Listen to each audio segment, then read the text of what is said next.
O Pastor Aprovado, do autor Richard Baxter, inglês.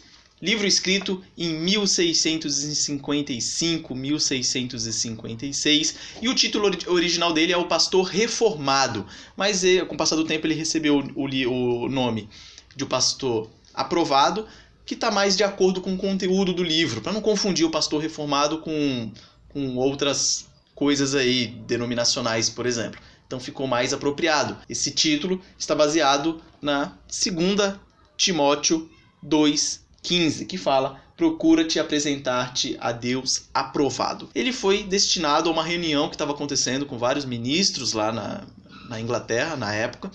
O Richard Baxter não pôde ir, aí ele escreveu essas recomendações e mandou para lá. Se eu pudesse falar uma frase que resume o livro, é o seguinte: ele fala sobre a responsabilidade que o pastor tem que ter, e ele bate muito na tecla sobre o ensino individual. Para ele, o pastor ele tem que tratar disso como prioridade para o seu ministério. É você falar de Cristo, falar sobre os fundamentos da fé individualmente. Lógico que tem a sua peculiaridade. A Inglaterra de 1656 não é o mesmo Brasil de hoje, então você tem alguns problemas aí, mas que dá para adaptar, e é muito relevante o estudo e o conteúdo que tem no livro. O Richard Baxter, ele nasceu em 1615, morreu em 1699, sempre teve a saúde muito precária. Ele foi preso em Londres com 70 anos e ficou 21 meses preso.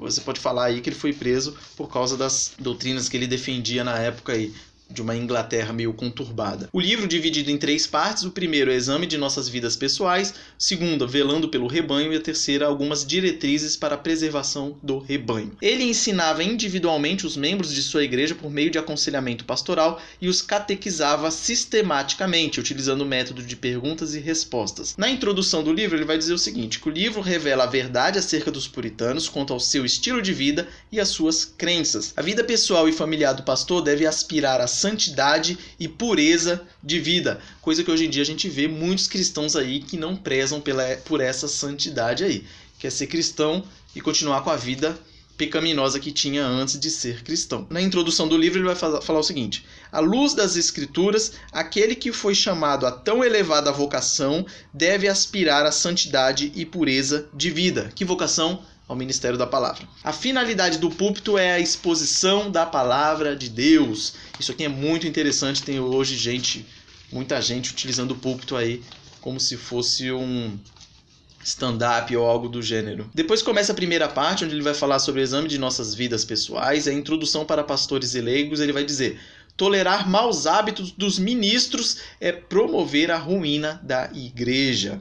Não exerçam seu ministério descuidada e superficialmente. A igreja não deve ser numericamente maior que a capacidade de supervisão pessoal dos pastores. Isso é um alerta para as igrejas quando começam a crescer demais e tem um pastor só. E aí vai ficar debilitado essa parte desse contato pessoal do pastor com suas ovelhas. Depois, no capítulo 2 aqui dessa primeira parte, o caráter do pastor e nosso intercâmbio com outros pastores, ele vai falar sobre o caráter do pastor, que deve ter pureza dos motivos, diligência e trabalho duro, prudência e eficiência, certeza quanto às doutrinas básicas, ensino claro e simples, dependência de Deus e docilidade perante os outros, humildade, equilíbrio entre a severidade e a delicadeza, espírito zeloso e afetuoso, reverência, amorosa preocupação pelo rebanho e paciência. Temos que suportar muito abusos e ofensas daqueles a quem estamos fazendo o bem. Isso é uma orientação, um alerta aí aos pastores. Ao falar sobre a necessidade de unidade e companheirismo entre pastores, ele diz que, em vez de brigarmos com nossos irmãos, cooperemos todos contra os nossos verdadeiros adversários comuns. Seu crescente azedume uns para com os outros só serve para fortalecer o inimigo comum. Isso aí é bem importante.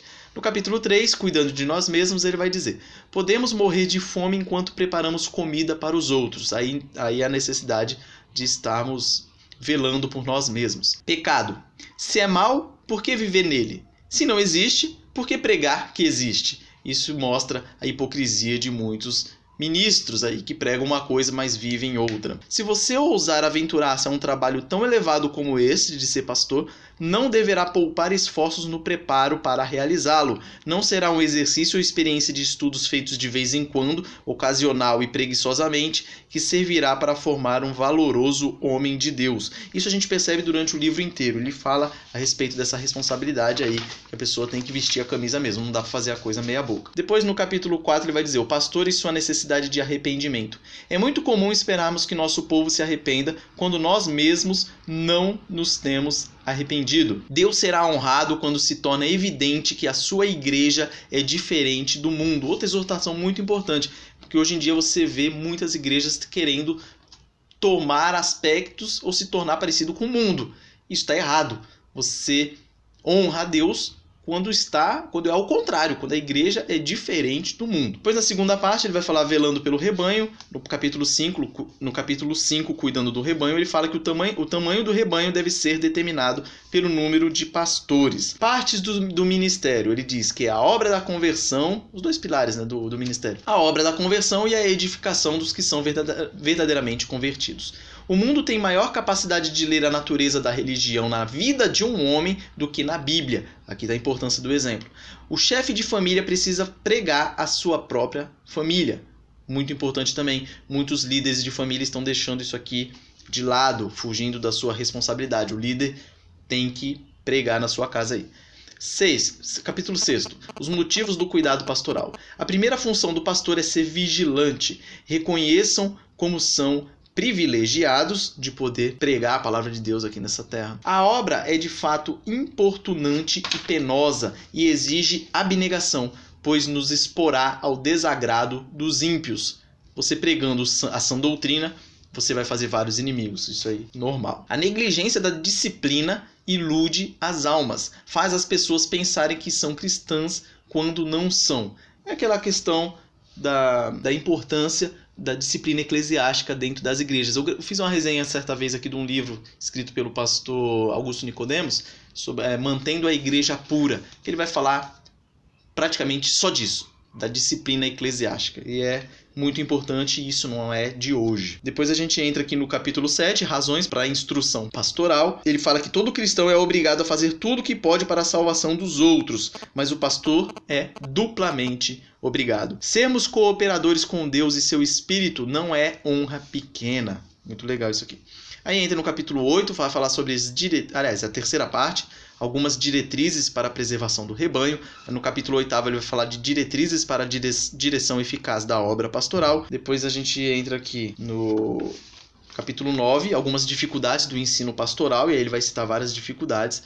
E ele fala que pregar a verdade é o mais vitorioso meio de confundir o erro. Muito importante aí numa época em que a gente vive várias mentiras cristãs aí. Depois ele fala que ele escreveu o livro a fim de despertar muitos servos de Deus para o seu dever. E aí encerro com isso, com esse alerta dele, que diz que escreveu o livro a fim de despertar muitos servos de Deus para o seu dever. Ou seja, é um livro muito interessante, mais destinado aí para quem pretende ou para quem já é ministro do Evangelho, para quem já é pastor. E com isso eu encerro essa resenha. Forte abraço, boa semana e até a próxima.